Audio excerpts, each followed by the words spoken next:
tudo já se revelou. Pois sons primaveris, pra onde viemos e onde vai dar.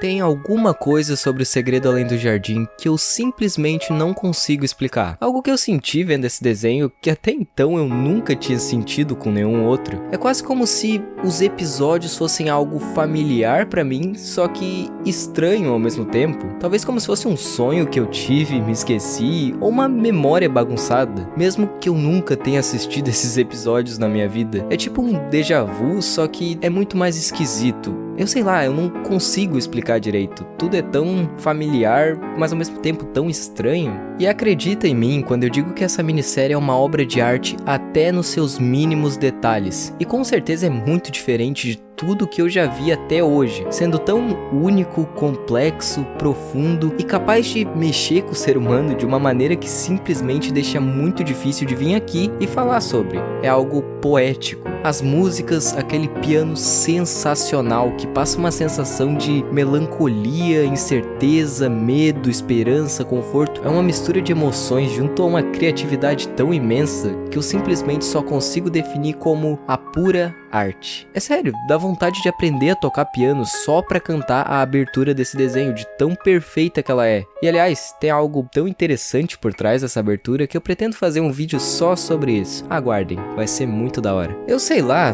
tudo nessa obra é tão aconchegante e desconfortável ao mesmo tempo. Tudo passa uma sensação de que foi executado da melhor maneira possível, seja o vilão, a história, os personagens e o desenvolvimento deles, a ambientação, a animação, as músicas, tudo parece que não dava pra ter sido feito de uma maneira diferente da que foi apresentada. É perfeito. E com certeza dava pra fazer um vídeo sobre cada um desses elementos por conta do quão completos e interessantes eles são. Mas hoje vamos ficar falando um pouco mais sobre a fera. E sim, esse desenho aqui é ótimo em fazer criaturas assustadoras, como por exemplo a própria fera, que é o vilão. Já passava uma vibe sinistra por causa daqueles olhos brilhantes e aquela silhueta misteriosa em meio a uma floresta escura. Mas, meu amigo, quando a luz da lanterna finalmente revela a face dele, simplesmente superou qualquer expectativa do quão assustador e bizarro aquilo poderia ser em um desenho infantil. A criatura é literalmente formada por almas, fazendo uma expressão de agonia, e essas almas se perderam na floresta escura e foram consumidas por ele. É isso, cara. Quando passou a cena que ele é mostrado, eu lentamente levantei da minha cama, voltei nesse momento e fiquei uns 10 minutos olhando pra tela que nem um completo imbecil, sem falar uma palavra. Simplesmente não tinha como esse bicho ter um design melhor do que aquele. Mas tu sabe o que é mais curioso? Vem aqui pertinho que eu vou te contar. Por mais que a aparência da fera seja capaz de deixar a gente chocado, o que realmente deixa a gente desconfortável enquanto assiste esse desenho, pelo menos depois que a gente cresce, é aquilo que a fera representa. O fim da esperança, o fim dos nossos sonhos. Ela representa tudo aquilo que vai te fazer caminhar lentamente até a escuridão absoluta. A depressão, a ansiedade, o medo, a incerteza. Pensar sobre tudo isso é bem mais desconfortável e amedrontador do que a aparência da fera ou de qualquer criatura dentro desse desenho, porque diferente delas, esses monstros existem e são reais, além de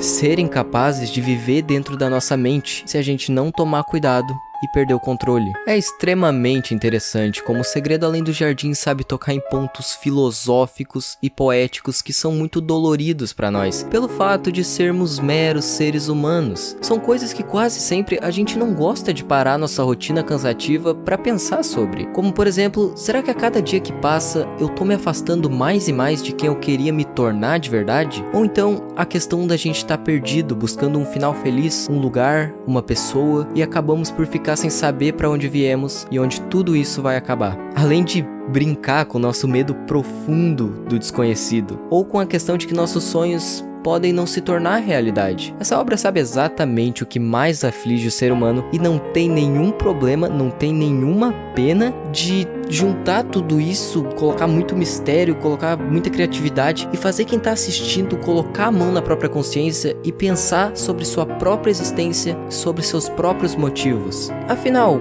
Quem tu é de verdade? É quem tu queria ser? Aonde que tu quer chegar com as escolhas que tu faz e com os sonhos que tu tem? E quando chegar, tu vai ter forças pra seguir em frente se não for como tu pensava que seria? Cara, são questões que são muito difíceis de digerir, mas ainda assim elas seguem sendo extremamente importantes de serem pensadas, entendidas e respondidas previamente, porque a sabedoria a respeito disso é capaz de manter a gente longe da fera. Quando a luz da nossa sorte e dos nossos resultados estiver falhando e a escuridão estiver consumindo tudo ao nosso redor, esperando o momento certo para consumir a gente também, é nesse momento que a nossa sabedoria vai brilhar para iluminar o nosso caminho. E apesar da fera ter aparecido só algumas vezes, eu tenho plena tranquilidade na hora de falar pra ti que esse é um dos melhores vilões que eu já vi no desenho. Por mais que ele tenha pouco tempo de tela ali realmente, ele consegue fazer com que cada momento que ele aparece seja algo muito impactante pra quem tá assistindo. E mais do que o suficiente pra gente perceber o quão manipulador, amedrontador, intimidador e inteligente aquela criatura é capaz de ser, sempre agindo de uma forma muito esperta e ao mesmo tempo muito perversa, oferecendo tratos e promessas para conseguir usar pessoas confusas e profundamente tristes como peões no jogo dela, para continuarem abastecendo a chama que o mantém vivo, e assim ele continua sobrevivendo em meio à floresta, se alimentando das almas perdidas na escuridão. Porém, sempre tem um porém, né? A construção desse personagem, ela não se baseia só nesses momentos que ele de fato aparece. Desde o primeiro episódio, ele já é mencionado pelo Senhor da Mata como sendo algo que deveria ser temido e evitado, a maior ameaça dentro da floresta, que os levaria se eles não mantivessem o espírito forte. As pessoas dentro da taverna também demonstravam temer muito a fera e saber o mal que ela representava. Ou seja, antes dele aparecer pela primeira vez, já tinha sido construída uma certa ideia sobre esse personagem na nossa cabeça e a gente já tinha algumas informações sobre ele, mas que ainda assim,